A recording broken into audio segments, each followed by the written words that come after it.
आज मैं आपको बताता हूँ कि डेमोक्रेटिक सेटअप में meritocracy is always equal to plutocracy. और ये कैसे है?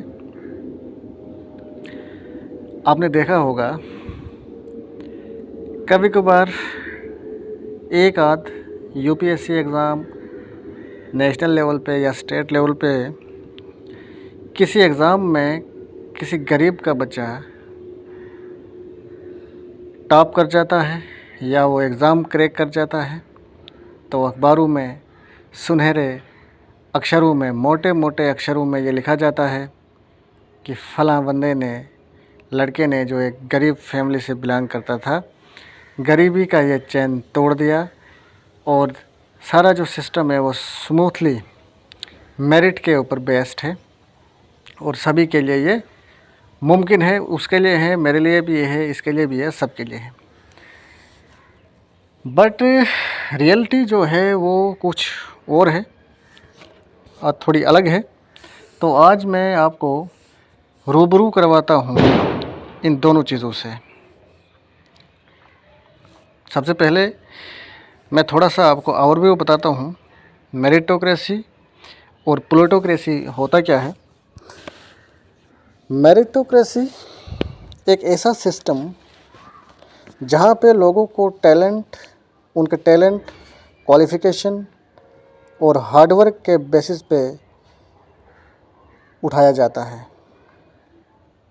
On the other hand plutocracy एक ऐसा सिस्टम जहाँ पे वेल्थ और इनहेरिटेंस का ज़्यादा असर हमें देखने को मिलता है और अमूमन पावर, पोजीशन, वेल्थ वाले लोग ही यहाँ पे सामने आते हैं।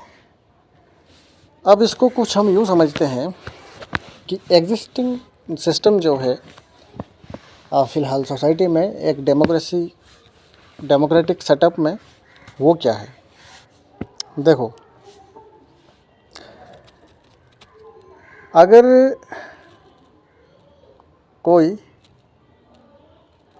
अमीर है, रिच है, रिच का सपोज़ कर लो कोई बेटा है सी के नाम का, तो क्या होगा, इसको बहुत सारी फैसिलिटीज़ मिलेंगी, तमाम बेसिक टूल्स मिलेंगे इसको, एक अच्छा स्कूल मिलेगा, ट्यूशन्स, कोचिंग्स, घर के अंदर, घर के बाहर सारी फैसिलिटीज़ मिलेंगी। तो ये क्या होगा, ये एक काबिल इंसान बन सकता है आगे, यानी कि ये एबल बन सकता है, काबिल बन सकता है। और जब ये काबिल बन जाएगा तो इससे क्या होगा, इसकी जॉब लग जाएगी, जॉब लगेगी तो इसकी जो इनकम है वो राइज़ करेगी और जब इसकी इनकम राइज़ होगी तो ये फिर से रिच बन जाएगा। मतलब ये कि एक अमीर आदमी अपने बेटे को वो सारी बेसिक फैसिलिटीज़ दे पाएगा जो उसको अपलिफ्ट होने के लिए ज़रूरी होती है। इस तरह से जो ये सर्कल है ये ऐसे ही चलता रहेगा, फिर इसका बेटा आएगा, फिर उसका आएगा, फिर उसका आएगा, इस तरह से वो रिच होता रहेगा।